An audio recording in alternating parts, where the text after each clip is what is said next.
Menantu miskin dituduh mencuri cincin mertuanya, hingga dibawa ke pengadilan, tapi saat nenek ini bicara, "Assalamualaikum warahmatullahi wabarakatuh. Selamat datang di Akar Kehidupan." Yang sudah like, komen, dan subscribe saya doakan rezekinya lancar, hutangnya lunas, dan selalu diberi kesehatan.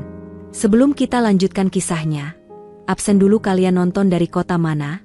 Tulis di kolom komentar. Bismillah. Mari kita mulai kisahnya sekarang. Laras berdiri diam di atas lantai teras berlapis marmer dingin, membiarkan udara pagi yang lembab menyentuh kulit wajahnya dengan lembut. Di hadapannya, hamparan taman hijau terbentang, dengan air mancur bundar di tengahnya yang memantulkan cahaya matahari yang masih malu-malu muncul. Kicau burung gereja saling bersahutan dari balik pohon palem, tapi suara itu tak cukup untuk meredakan gelisah di dalam dadanya. Rumah besar milik keluarga Santoso berdiri menjulang di belakangnya, berdinding tinggi, bergaya klasik, dan berjendela lebar-lebar, seperti tempat yang mempersilakan dunia untuk mengintip, tapi tak pernah benar-benar membuka diri bagi orang asing. Terutama dia. Ia menarik napas perlahan. 3 tahun sudah ia menjadi istri Rangga, pria yang dengan sepenuh hati ia cintai, namun kehadirannya di rumah itu selalu terasa seperti tamu yang tak diundang. Luka-luka kecil di hatinya terlalu sering diabaikan, hanya ditambal tanpa pernah benar-benar disembuhkan. Bu Tanti, ibu mertuanya, selalu menampakkan senyum yang datar, nyaris tak bernyawa. Ucapannya kerap terdengar manis di permukaan, tapi mengandung belati yang menusuk tanpa ampun. Pandangannya lembut tapi menilai, nada suaranya ramah tapi menyisakan dingin yang menggigit. "Laras, kamu gak ikut makan siang keluarga besok, ya? Katanya ibumu ada arisan pengajian?"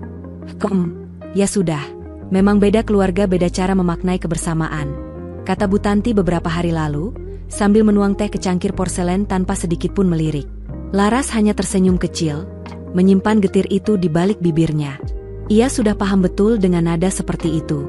Dari ujung meja, Rangga menatapnya dengan mata yang menyimpan rasa bersalah, tapi seperti biasa, tak pernah bersuara. Kadang, di malam hari, ia menggenggam tangan Laras dan berkata lirih, "Sabar, ya, sayang. Mama cuma belum terbiasa." Namun waktu terus berjalan tanpa arah, dan 3 tahun tetap saja terasa seperti dinding kaca yang tak bisa ditembus. Setiap kali Laras mencoba meraih hati mertuanya, yang ia temui hanya dingin dan bayangan sinis yang menolak hangat. Tangannya kini meremas ujung cardigan wol abu-abu yang membungkus tubuhnya, seolah mencari sedikit keberanian yang masih tersisa di ujung jari. Hari ini, ia akan mendampingi Rangga ke ruang keluarga, tempat keluarga besar Santoso biasa berkumpul. Seperti biasanya, ia akan duduk di sudut sofa, menjawab seperlunya, dan diam bila sindiran mulai berdatangan. Tapi entah mengapa, pagi itu ada sesuatu yang berbeda. Udara terasa lebih berat, ada hawa asing yang merambat perlahan di tengkuknya, membuatnya menggigil meski matahari mulai menghangatkan dunia. Langkah kaki mulai terdengar dari dalam rumah.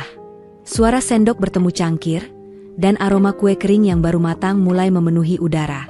Tapi yang paling jelas terdengar adalah derap sepatu hak tinggi milik Bu Tanti, terdengar mantap, teratur, dan penuh wibawa, seperti ketukan palu dalam ruang penghakiman. Dan Laras, yang masih berdiri di ujung teras tanpa tahu apa yang akan menantinya di balik pintu itu, hanya bisa menarik napas panjang, seolah bersiap menghadapi badai yang perlahan mulai menggulung ke arahnya. Pagi itu, langit di atas kediaman keluarga Santoso tampak muram, meskipun matahari telah merangkak tinggi. Udara yang berembus dari arah halaman membawa bau tanah yang masih lembab, sisa dari hujan semalam. Namun keteduhan cuaca di luar sama sekali tak mencerminkan suasana di dalam rumah. Tiba-tiba, teriakan nyaring Bu Tanti memecah keheningan dari lantai 2, membuat dinding-dinding rumah bergetar dan memancing para pembantu rumah tangga saling berpandangan dengan wajah cemas. Dari dalam kamar utama yang biasanya tertutup rapat, suara kaca pecah terdengar tajam, diikuti isakan tertahan dan langkah kaki tergesa menuju tangga. "Siapa yang berani masuk kamar saya tadi malam?" Suara Bu Tanti menggema dengan nada marah, menurun dari tangga seperti badai. Di tangannya tergenggam kotak kaca kosong, tempat di mana sebelumnya tersimpan cincin berlian warisan almarhum suaminya. Cincin itu bukan sekadar aksesori mahal, melainkan simbol kebanggaan dan warisan keluarga Santoso, yang selama bertahun-tahun disimpan dengan penuh kehati-hatian, dan hanya diperuntukkan bagi wanita yang paling ia percaya. Tak butuh waktu lama, seluruh penghuni rumah dikumpulkan di ruang tengah. Embok Siti berdiri dengan tubuh kaku di pojok ruangan. Lilis si pembantu dapur duduk gemetar sambil memegangi nampan yang hampir terlepas dari genggaman. Bahkan Pak Darto, sopir keluarga, diminta naik dari garasi bawah. Rangga duduk di sebelah Laras, wajahnya penuh kebingungan, belum mengerti benar duduk perkara. Tapi sebelum satu pun sempat mengajukan pertanyaan, suara Bu Tanti kembali mengiris udara dengan tajam. Cuma satu orang yang masuk ke kamar saya semalam. Hanya satu. Laras, ucapnya tegas sembari menuding menantunya di hadapan semua orang. Seketika suasana menjadi hening. Rangga menatap ibunya dengan sorot tak percaya, tubuhnya membeku seperti kehilangan kendali. Mama, tolong, Laras itu istri aku. Nggak mungkin dia. Justru karena dia istrimu, dia merasa aman. Siapa lagi yang bisa buka pintu kamar saya selain kamu dan dia? Laras merasa seluruh ruang tiba-tiba menyempit. Seperti tembok rumah mendekat dan menekannya dari segala arah. Detik jam di dinding berdentang seperti suara palu godam di kepalanya. Semua mata kini tertuju padanya. Yang tadinya bersahabat, berubah jadi tatapan curiga. Ia membuka mulut, berniat menjelaskan, tapi lidahnya seolah terkunci. Jemarinya bergetar di atas lutut, wajahnya memucat seperti kehilangan seluruh darah. Laras, jawab Mama. Kamu nggak ambil cincin itu, kan? Bisik Rangga pelan, suaranya lirih tapi terdengar jelas karena tak ada satupun orang yang berani bernapas terlalu keras. Laras hanya bisa menatapnya. Mulutnya terbuka tapi tak ada suara yang keluar. Ia sadar, apapun yang ia katakan akan terdengar seperti pembelaan yang sia-sia. Di rumah ini, tempat untuknya bersuara seperti sudah disegel rapat. Dan ia tahu, badai besar baru saja dimulai. Langit Jakarta siang itu bergelayut suram, menggantung kelabu di atas kepala Laras yang masih sulit membedakan antara kenyataan dan mimpi buruk yang seolah tak kunjung usai. Ia terduduk diam di ruang tamu rumah keluarga Santoso, mematung saat Rangga berusaha mengajaknya berbicara. Suaranya lembut, tapi tak menyembunyikan kepasrahan. Las, Mama nggak bisa dicegah. Katanya, ini soal nama baik keluarga. Kalau masalah ini bocor keluar, bisa jadi bahan santapan media. Nama keluarga kita bisa hancur. Laras memejamkan mata. Ucapan Rangga bagai bilah pisau yang dibungkus beludru, tak melukai secara kasar, tapi tetap menyayat. Ia menoleh perlahan, menatap suaminya dengan mata sembab yang sudah tak mampu menitikan air mata lagi. Semua sudah tumpah habis malam itu, saat ia diberitahu bahwa keluarga Santoso benar-benar menyerahkannya ke pihak berwajib atas dugaan pencurian cincin pusaka. Jadi, kamu biarkan mereka seret aku ke polisi begitu saja? Tanpa bicara? Tanpa bukti apapun? Suaranya nyaris tak terdengar, hanya sehelai napas. Rangga tak sanggup menjawab. Ia hanya membenamkan wajah ke telapak tangannya yang gemetar, frustrasi. Dari luar rumah, terdengar samar suara mesin mobil dan deru guntur yang menyatu dengan kehampaan udara. Sejak laporan itu masuk, hidup Laras berubah jadi malam panjang yang tak pernah selesai. Ia dipanggil ke kantor polisi, mengenakan jaket lusuh dan mata lelah, menjawab serangkaian pertanyaan yang terus diulang. Kapan terakhir masuk kamar Bu Tanti? Mengapa? Dan apakah ia berniat mengambil sesuatu? Jawabannya tak pernah berubah, jujur dan lirih, tapi tetap dipertanyakan ulang seakan kejujuran bisa dibongkar paksa. Namun yang paling menyayat bukanlah interogasi aparat hukum, melainkan perubahan wajah-wajah yang dulu menyambutnya dengan pelukan saat kumpul keluarga. Di grup WhatsApp, namanya menjadi bahan bisik-bisik digital. Di Instagram, seorang keponakan mengunggah story dengan tulisan menggantung, hati-hati dengan serigala berbulu domba. Bahkan dalam keluarga sendiri, foto cincin hilang itu kini jadi simbol, bukan lagi benda, melainkan senjata yang menancap tanpa ampun. Laras memandangi layar ponselnya dengan tatapan kosong. Di salah satu unggahan keluarga besar, wajahnya tak disebut, tapi sindiran itu mengarah jelas padanya. Kami sedang melalui masa sulit. Doakan kami agar bisa melewati luka dari pengkhianatan yang tak terduga.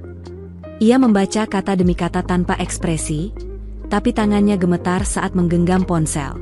Bukan karena takut, melainkan karena hati kecilnya belum sanggup menerima betapa cepatnya kepercayaan berubah jadi penghakiman. Di dalam kamar yang hanya seukuran bayangannya sendiri, Laras duduk meringkuk di pojok tempat tidur, memeluk lutut sambil mencoba mengingat malam itu. Tapi ingatannya seperti dikelilingi kabut tebal, sulit ditembus. Yang ia yakini cuma satu hal, ia tidak pernah menyentuh cincin itu. Tapi di rumah sebesar itu, dengan begitu banyak saksi yang hanya melihat dari permukaan, siapa yang akan benar-benar mendengarnya? Dan ketika malam tiba bersama ketukan keras di pintu kamarnya, disusul suara petugas yang memanggil namanya dan menyodorkan surat pemanggilan resmi, Laras menyadari, ini bukan sekadar fitnah. Ini adalah medan perang, dan ia sudah berdiri sendirian di tengahnya, tanpa tahu dari mana arah serangan berikutnya akan datang.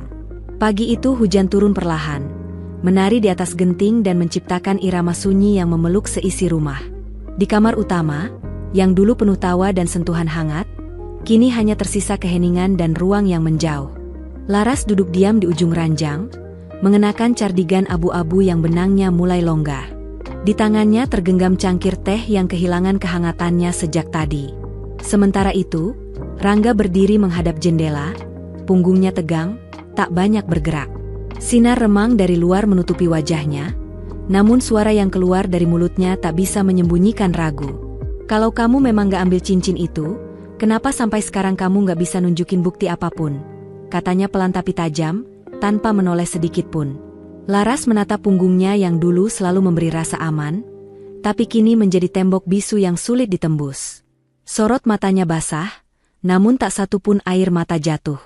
Ia sudah terlalu sering menangis sendirian, terlalu terbiasa menghadapi tuduhan tanpa bisa menjelaskan. Yang menusuk bukan hanya ucapan Rangga, tapi keraguan dalam nadanya, keraguan dari orang yang seharusnya paling percaya padanya. Rangga, aku nggak tahu gimana caranya membuktikan sesuatu yang nggak pernah aku lakukan. Aku bahkan baru tahu cincin itu hilang waktu mama langsung menuding aku. Ucapnya pelan, suaranya gemetar, seperti langit yang menahan petir. Rangga menghela napas dalam, baru kemudian memalingkan wajah. Tatapannya tak lagi menunjukkan amarah, tapi penuh kebingungan. Ia seperti pria yang sedang berdiri di antara dua dunia, antara cinta yang ia bangun dengan Laras dan loyalitas terhadap ibunya, Bu Tanti, yang seluruh hidupnya ditumpukan pada benda-benda simbolik seperti cincin pusaka keluarga. Aku cuma ingin percaya.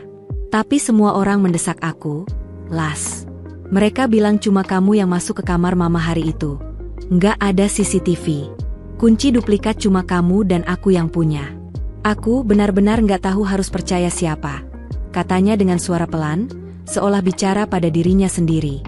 Jadi kamu lebih percaya pada mereka? Orang-orang yang bahkan dari awal nggak pernah sepenuhnya terima aku di keluarga ini.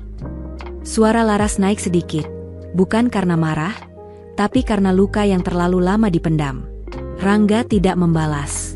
Ia hanya memandangi tetes hujan di balik kaca, seolah berharap ada jawaban jatuh dari langit. Laras bangkit, melangkah pelan mendekatinya, berdiri tepat di belakangnya, seakan menunggu sesuatu yang tak kunjung datang. Aku cuma butuh satu orang. Satu orang aja yang tetap berdiri buat aku. Tapi kalau kamu juga mulai meragukanku, aku nggak tahu lagi harus bertahan pakai apa. Tak ada respon. Tak ada pelukan yang biasa menenangkan. Tak ada genggaman tangan yang pernah membuatnya merasa aman. Yang tersisa hanya hawa dingin dan keheningan panjang yang menggantung di antara mereka. Dan saat Rangga akhirnya melangkah keluar dari kamar tanpa sepatah kata pun, Laras jatuh terduduk di lantai, memeluk dadanya yang sesak, terasa seperti runtuh dari dalam. Ia tak tahu bahwa dari balik celah pintu yang sedikit terbuka, sepasang mata mengamati dalam diam, mata milik seseorang yang selama ini dianggap tak penting. Seseorang yang tahu lebih banyak dari siapapun, tapi memilih diam hingga hari ini. Hari itu langit Jakarta bersinar terang, tapi hati Laras justru dirundung kelam yang tak terungkapkan. Gedung pengadilan negeri menjulang dingin, berdiri seperti tembok raksasa yang memisahkan keadilan dari kekuasaan. Di pelataran, deretan wartawan sibuk mengarahkan kamera, saling berbisik menyebut nama, Santoso, seperti kata keramat yang harus diucap hati-hati. Di dalam gedung itu, sebuah keluarga terpandang sedang berusaha menjaga nama, sementara seorang perempuan sederhana tengah menghadapi titik terendah dalam hidupnya. Laras melangkah masuk ke ruang sidang dengan langkah tenang namun hati yang rapuh. Ia mengenakan blus putih dan rok hitam panjang, tubuhnya tegak tapi seolah melayang. Di deretan bangku depan, Keluarga besar Santoso telah duduk dalam formasi sempurna. Bu Tanti berdiri diapit dua pengacara muda dengan jas mahal, wajahnya kaku dan tak menunjukkan emosi apapun, seperti patung batu yang tak mengenal kompromi. Di sisi kanan ruang sidang, Rangga duduk mengenakan kemeja gelap dan kacamata hitam, pandangannya tertunduk, seolah tak sanggup melihat wajah perempuan yang dulu ia sebut istri. Laras mengambil tempat di kursi terdakwa, wajahnya tampak pucat namun sorot matanya masih menyala. Ia sadar, pengadilan ini bukan hanya soal pasal dan bukti, tapi tentang hati yang telah lama memutuskan siapa yang bersalah, bahkan sebelum hakim bicara. Jemarinya saling menggenggam di pangkuan, erat, seolah hanya itu yang bisa ia kendalikan. Ia tak mencari pembelaan. Ia hanya ingin suaranya didengar. Namun di ruangan yang diisi oleh nama besar dan tatapan dingin, kebenaran seringkali dikalahkan oleh siapa yang paling nyaring bicara. Jaksa mulai membacakan dakwaan. Suaranya lantang dan tak terbantahkan, seolah setiap kata adalah cap yang dibakar ke kulit Laras. Terdakwa Laras Ayu Pratiwi diduga dengan sengaja memasuki kamar pribadi Ibu Tanti Santoso pada malam hari dan mengambil sebuah cincin berlian seberat 2,3 karat. Kalimat itu bergema seperti palu godam. Wajah-wajah di ruang sidang berubah sinis, menatapnya seolah ia pencuri murahan, bukan menantu yang selama ini diam-diam menelan air mata demi mempertahankan rumah tangga. Tak satu suara pun terdengar membelanya. Rangga tetap diam, pandangannya tertunduk seperti ingin tenggelam dalam lantai marmer yang dingin. Laras menarik napas panjang, mencoba menahan gejolak yang hampir meledak di dadanya. Tapi sebelum rasa sesak itu menjelma menjadi air mata, terdengar suara kursi yang bergeser dari sisi belakang ruang sidang. Seseorang berdiri. Seorang perempuan tua mengenakan seragam pembantu berwarna coklat yang sudah mulai pudar. Rambutnya digulung rapi, wajahnya dipenuhi garis usia, namun sorot matanya menyimpan kekuatan yang tak terduga. Dialah Mbok Siti, pengurus rumah tangga keluarga Santoso yang telah puluhan tahun berada di balik layar kemewahan. Langkahnya pelan, tapi mantap. Setiap injakan seperti membawa beban puluhan tahun yang baru hari itu ingin ia lepaskan. Yang mulia, saya mohon izin untuk memberikan keterangan, ucapnya, suaranya serak namun jelas, menggema seperti lonceng di tengah senyap. Semua kepala menoleh, bahkan Bu Tanti dan Rangga tak bisa menyembunyikan keterkejutannya. Suasana yang semula penuh tekanan kini menjadi hening yang menegangkan. Di kursi terdakwa, dada Laras bergemuruh. Baru kali ini, sejak semua ini dimulai, ia melihat seberkas harapan dari arah yang tak pernah ia perhitungkan. Namun ia belum tahu, apa yang akan diucapkan Mbok Siti tak hanya akan mengubah arah sidang, melainkan akan membuka luka lama yang selama ini terkubur dalam dinding megah rumah keluarga Santoso. Ruang sidang yang sebelumnya penuh ketegangan kini berubah sunyi seperti tak berpenghuni. Semua pandangan tertuju pada sosok tua di lorong tengah, Mbok Siti. Tubuhnya sedikit membungkuk dimakan usia, namun suaranya memecah keheningan dengan keyakinan yang menggetarkan. Ia menatap lurus ke arah majelis hakim, lalu ke arah Laras yang duduk terpaku, sebelum akhirnya menunduk dan meremas sapu tangan lusuh yang lembab di genggamannya. "Izin, Yang Mulia," ucapnya lirih, namun cukup nyaring untuk seluruh ruangan. "Saya pembantu di rumah keluarga Santoso. Saya ingin memberikan kesaksian." Hakim mengernyit, lalu memberi anggukan kecil. Di sisi lain, jaksa yang semula tenang kini mengerutkan dahi, mencium aroma perubahan arah sidang. Bu Tanti menatap tajam ke arah Mbok Siti dengan sorot penuh tekanan, namun tetap bungkam. Jemarinya mengepal erat di pangkuan, seolah menahan sesuatu yang tak lagi bisa dikendalikan. "Pagi itu, saya sedang membersihkan kamar Bu Tanti," kata Mbok Siti perlahan, suaranya mulai bergetar. "Saat sedang menyapu di bawah kursi, saya melihat cincin berlian itu terjatuh. Saya panik, takut disalahkan. Saya tidak tahu tempat biasanya Bu Tanti menyimpan cincin itu, jadi saya ambil dan simpan sementara di kotak perhiasan saya sendiri. Saya pikir, nanti akan saya kembalikan kalau suasana sudah tenang. Tapi saya jatuh sakit. Seminggu saya hanya bisa terbaring. Baru semalam saya dengar soal tuduhan ke Mbak Laras." Terdengar suara tercekik dari barisan keluarga Santoso. Salah satu anggota keluarga menjatuhkan map ke lantai. Jaksa menoleh cepat ke pengacara Bu Tanti dan segera mencatat sesuatu. Di sisi ruangan, para wartawan bersiap dengan kamera. Tangan mereka sibuk merekam momen yang mendadak menjadi pusat perhatian. Bu Tanti berdiri setengah bangkit. Wajahnya memerah. "Siti, kamu bohong. Kamu bilang tidak lihat apapun waktu itu." Teriaknya, suaranya meninggi, hampir pecah oleh emosi. Embok Siti menunduk, namun ucapannya tak gentar. "Saya bilang begitu karena saya takut, Bu. Takut kehilangan pekerjaan, takut dituduh. Tapi saya nggak kuat melihat Mbak Laras diperlakukan seperti ini." Laras menutup mulut dengan tangan, napasnya tersengal. Matanya membelalak tak percaya. Tubuhnya bergetar halus, dan air mata yang selama ini hanya ditahan kini jatuh satu-satu, mengalir dengan campuran lega dan haru. Ia menatap Embok Siti dengan pandangan penuh rasa terima kasih, seakan tak menyangka masih ada suara jujur yang bersedia maju untuknya. Rangga berdiri perlahan dari kursinya, wajahnya pucat dan kacau. "Jadi, cincin itu selama ini tidak hilang?" Embok Siti yang menyimpannya, tanyanya pelan, hampir tak terdengar. Embok Siti mengangguk pelan, lalu membuka saku kecil di balik seragam coklat tuanya. Dari sana, ia mengeluarkan kotak mungil berwarna ungu yang telah kusam. Dengan tangan gemetar, ia menyerahkannya kepada petugas pengadilan. Petugas itu membukanya di depan semua orang. Dan di dalamnya, cincin berlian berkilau memantulkan cahaya ruangan, utuh, tak berubah. Hakim segera mengetuk palu untuk meminta ketertiban, namun suasana telah lebih dulu dikuasai gemuruh emosi. Bisik-bisik, decak kagum, dan desahan kaget terdengar bersahut-sahutan. Di tengah kekacauan itu, Laras hanya menunduk, membiarkan air matanya mengalir deras. Bukan karena ketakutan lagi, melainkan karena akhirnya, kebenaran yang selama ini terkubur dalam diam muncul ke permukaan melalui suara yang selama ini tak pernah diperhitungkan. Dan pada detik itu, semua orang dalam ruangan seakan terdiam menyadari bahwa kadang, keadilan datang dari mulut orang yang paling sering diabaikan. Bu Tanti masih berada di kursinya, namun tubuhnya kini terlihat rapuh. Pundaknya merosot, kedua tangannya bergetar pelan di atas pangkuan, dan wajahnya terlihat pucat seperti tersapu bayangan yang menghilangkan seluruh ketegasannya.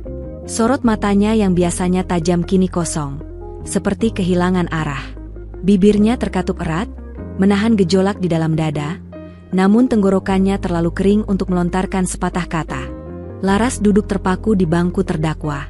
Tangan kecilnya masih bergetar, mata basahnya menunduk. Ia belum mampu merasa tenang, meski bukti telah berbicara dan nama baiknya kembali. Karena luka yang ditinggalkan oleh tuduhan bukanlah luka biasa, itu luka dari rasa percaya yang dihempaskan.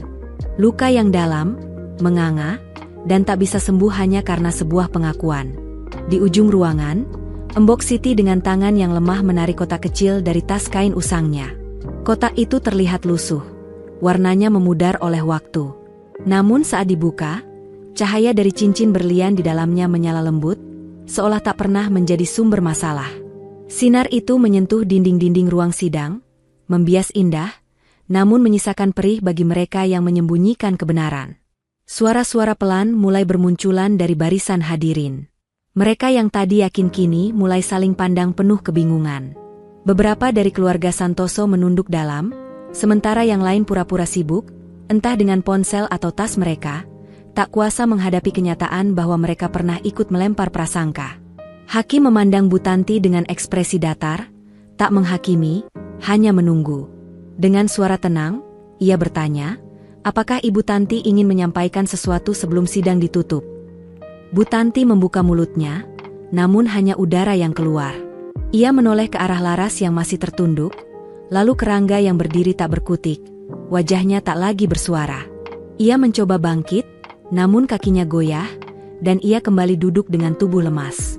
Untuk pertama kalinya, wanita itu menangis. Air matanya jatuh perlahan, membasahi pipinya yang selama ini kuat menjaga gengsi dan citra diri. "Laras," gumamnya lirih, nyaris hilang di telan udara. Aku tak tahu harus berkata apa." Namun tak ada jawaban dari Laras. Ia masih diam, bukan karena tak ingin memaafkan, tapi karena hatinya belum siap menampung kata-kata. Terlalu banyak luka yang belum bisa diberi nama. Dan saat keheningan melingkupi ruangan, setiap orang menyadari bahwa pedihnya sebuah tuduhan bukan hanya pada ketidakbenarannya, tetapi pada siapa yang melakukannya. Ketika akhirnya palu hakim diketuk, menandai berakhirnya persidangan, ruang itu tetap terasa berat. Bukan karena keputusan hukum, melainkan karena sejenis kepedihan yang tak bisa dihapus dengan bukti atau pengakuan. Kepedihan bernama penyesalan, yang muncul saat kata maaf terlambat diucapkan. 3 ketukan palu dari meja hakim menggema tegas, mengiris sunyi yang sejak tadi menggantung di ruang sidang. Sidang resmi ditutup. Terdakwa dinyatakan bebas dari seluruh dakwaan. Suara hakim terdengar mantap, namun ada nada getir yang samar, seolah ia tahu bahwa meski hukum telah ditegakkan, hati yang remuk tak bisa dipulihkan hanya dengan vonis. Laras masih duduk membisu. Tak ada senyum di wajahnya, tak ada sorak kemenangan dalam dadanya. Ia tidak merasa lega, hanya kosong. Perlahan, matanya mencari sosok yang selama ini menjadi tempatnya bersandar. Rangga, lelaki yang pernah ia cintai dengan seluruh keyakinan. Tapi Rangga hanya tertunduk. Tubuhnya kaku seperti patung batu. Sorot matanya tak mampu bertemu dengan Laras. Jas mahal yang ia kenakan tak mampu menyembunyikan betapa kecilnya ia terlihat di hadapan kenyataan. Laras menarik napas dalam, berusaha menahan gelombang perasaan yang tak bisa diberi nama. Tatapannya beralih ke pojok ruangan, ke tempat seorang perempuan tua berdiri dengan tubuh yang nyaris goyah. Ia bangkit perlahan, melangkah menghampiri Embok Siti, lalu memeluk perempuan itu dalam diam yang menggema lebih keras dari kata-kata. "Terima kasih, Embok," ucapnya pelan, nyaris hanyut bersama bisikan angin, tapi cukup jelas untuk sampai ke telinga wanita renta itu. "Cuma Embok yang gak pernah tinggalkan aku, cuma Embok yang masih lihat aku bukan dari tuduhan."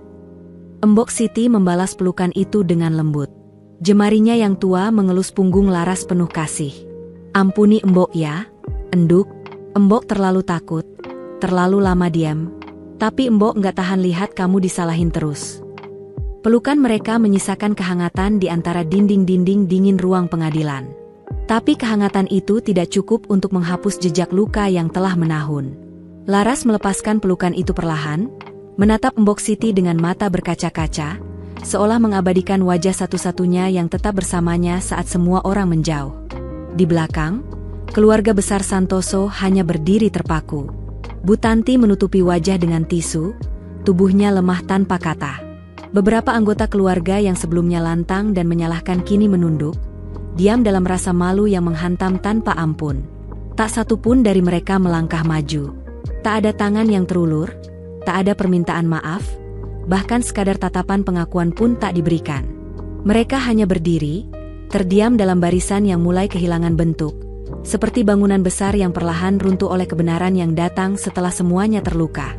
Dan saat Laras melangkah keluar dari ruang sidang, yang ia bawa bukanlah kebebasan yang meriah, melainkan sepi yang menyayat dan keberanian untuk memulai dari awal, dengan hati yang sudah tak lagi menanti siapapun dari masa lalunya untuk kembali menjadi tempat pulang. Laras perlahan berdiri dari kursi saksi. Tubuhnya masih terasa letih, tapi tidak lagi lunglai. Di sekelilingnya, wajah-wajah terpaku dalam diam, tatapan-tatapan asing yang tak berani menatap langsung, dan lensa kamera yang terus memburu setiap geraknya. Tapi semua itu tak lagi berarti. Ia berjalan menuju pintu keluar, tenang, tak tergesa, namun penuh ketegasan. Setiap langkahnya adalah bentuk penolakan, terhadap luka lama, terhadap hinaan yang membusuk dalam diam, terhadap ikatan yang selama ini bernama keluarga tapi tak pernah benar-benar memeluknya. Tak ada kata keluar dari bibirnya, tapi tubuh Laras menyuarakan segalanya. Kepalanya terangkat tinggi, punggungnya tegap, sorot matanya tak lagi mengibah. Hari ini, ia tak hanya meninggalkan status sebagai terdakwa, tapi juga melepaskan diri dari cinta yang timpang dan rumah yang tak pernah menjadi tempat pulang. Di sudut ruangan, Rangga berdiri setengah ragu. Langkahnya maju, tapi suaranya kecil, nyaris tak terdengar saat ia berkata, "Laras, tunggu." Namun kalimat itu terperangkap di antara keraguannya sendiri. Ia tak mengejar, hanya memandang dari jauh, seperti menyaksikan sesuatu yang lepas bukan karena dirampas, tapi karena dibiarkan melangkah pergi dengan sadar. Laras menoleh sejenak. Tatapannya lembut, namun tak menyimpan harapan. Sebuah anggukan pelan ia berikan, bukan sebagai salam perpisahan, melainkan pernyataan bahwa tak akan ada jalan kembali. Ia lalu membuka pintu, melangkah keluar ke bawah langit abu-abu, menembus hiruk pikuk kota yang tak peduli pada drama ruang sidang. Sebuah taksi berhenti di tepi jalan. Supirnya keluar tanpa banyak bicara dan membuka pintu. Laras masuk, duduk, dan memejamkan mata beberapa detik. Tak ada air mata yang jatuh, karena semuanya telah ia teteskan dalam malam-malam sunyi yang penuh sesak. Yang tertinggal kini hanyalah tekad. Tekad untuk berjalan ke depan, bukan untuk membuktikan siapapun salah, tapi untuk menyelamatkan dirinya sendiri. Taksi itu mulai melaju, menjauhi gedung yang pernah menjadi saksi penghakiman terhadap namanya, dan meninggalkan orang-orang yang lebih memilih diam ketimbang berpihak. Hatinya masih luka, iya, tapi di balik luka itu, perlahan muncul nyala kecil. Nyala yang lahir saat seseorang berhenti berharap dipeluk, dan mulai memeluk dirinya sendiri. Dan di dalam taksi yang bergerak pelan itu, Laras menghembuskan napas panjang untuk pertama kalinya setelah sekian lama. Ia tak tahu kemana langkahnya akan membawanya esok, tapi satu hal telah ia genggam hari ini. Ini bukan penutup cerita. Ini adalah halaman pertama dari kebebasan yang ia tulis sendiri. Beberapa bulan setelah meninggalkan ruang sidang dan segala kenangan pahit yang melekat padanya, Laras memutuskan untuk tinggal di sebuah kota kecil yang bersandar di lereng pegunungan. Pagi hari di kota itu datang dengan embun yang jernih, aroma rumput basah dan suara bel sepeda anak-anak yang bersahutan menuju sekolah. Di sebuah rumah kontrakan sederhana berbahan kayu, Laras memulai perjalanan hidupnya yang benar-benar baru, bukan lagi sebagai istri dari keluarga Santoso, bukan sebagai perempuan yang dituduh, tapi sebagai sosok yang utuh berdiri atas namanya sendiri. Kini, ia menjadi guru di taman kanak-kanak milik Yayasan Desa, tempat suara anak-anak menjadi obat bagi hatinya yang dulu penuh retakan. Setiap pagi, Laras berdiri di pintu sekolah mungil itu, menunggu dengan senyum yang tulus. Ia menyambut anak-anak kecil yang datang membawa bekal dan cerita, menghafal nama mereka satu persatu, mengenal siapa yang suka mewarnai pelangi, siapa yang selalu datang terlambat karena mengejar ayam peliharaan. Kadang ia duduk bersama di lantai kelas, menggambar atau bernyanyi, dan tawa yang mengalir dari bibirnya bukan lagi dipaksakan. Dalam keseharian yang sederhana itu, hatinya mulai sembuh sedikit demi sedikit. Pada suatu pagi Sabtu, suara motor tua berhenti di depan rumah kecil Laras. Ia membuka pintu dan mendapati Embok Siti berdiri di sana, membawa rantang aluminium berisi masakan hangat, sayur lodeh, tempe goreng, dan sambal yang tajam aromanya. Hari ini Embok masak sendiri, meskipun tangan sudah gemetaran. Cuma ingin lihat kamu makan lahap, kata Embok Siti sambil tersenyum lebar dengan gigi yang tak lagi lengkap, tapi mata yang masih memancarkan kasih. Laras memeluknya, mencium tangan yang telah menua namun menyimpan kekuatan dan kesabaran luar biasa. Mereka duduk di teras, menyeruput teh manis hangat dan mengenang masa lalu. Embok Siti mengingat betapa canggungnya Laras saat pertama kali menginjakan kaki di rumah keluarga Santoso. Pendiam, berhati-hati, dan selalu ingin menyenangkan semua orang. Tapi sekarang kamu gak usah mikir nyenengin siapa-siapa. Enduk, sudah waktunya kamu bahagiain dirimu sendiri, bisiknya lembut. Hari-hari yang Laras lalui di kota itu jauh dari gemuruh dan sandiwara, namun mengandung kedalaman yang mengisi kembali ruang-ruang kosong dalam dirinya. Ia mulai memahami bahwa kasih sejati tak selalu berasal dari orang yang punya darah atau ikatan. Kadang, cinta hadir lewat sosok-sosok yang dulu tak banyak bicara tapi selalu ada, yang mencintai dalam diam dan bertahan tanpa syarat. Di tengah hidup yang kini sangat sederhana, Laras merasa jauh lebih kaya daripada ketika ia tinggal di rumah besar yang penuh penghakiman. Pada suatu sore, saat langit berubah jingga dan suara jangkrik mulai terdengar, Laras dan Embok Siti duduk berdua di ayunan bambu di halaman belakang. Angin mengayun perlahan. "Embok," ucap Laras pelan, "kalau dulu aku gak disalahin, mungkin aku gak pernah tahu siapa yang benar-benar tulus sayang sama aku." Embok Siti memandangi langit senja, lalu menoleh dengan mata berkaca tapi berbinar.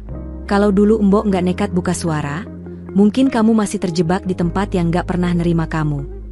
Mereka tertawa kecil, dan di antara hembusan angin sore, Laras merasa bahwa hidupnya yang dulu retak perlahan-lahan menyatu kembali. Bukan dengan kemewahan, tapi dengan kejujuran, ketulusan, dan cinta yang tidak memaksa. Dan di sana, di kota kecil yang jauh dari cerita masa lalu, akhirnya cinta datang. Bukan dalam bentuk cincin atau janji, tapi dari tangan tua yang selalu terulur tanpa pamrih, cinta yang hadir tanpa syarat, di waktu dan tempat yang tak pernah Laras sangka akan menjadi rumah. Terima kasih sudah menonton Akar Kehidupan. Jangan lupa like, komen, dan subscribe agar tidak ketinggalan kisah seru berikutnya. Sampai jumpa di video selanjutnya. Semoga hidup kita selalu diberkahi.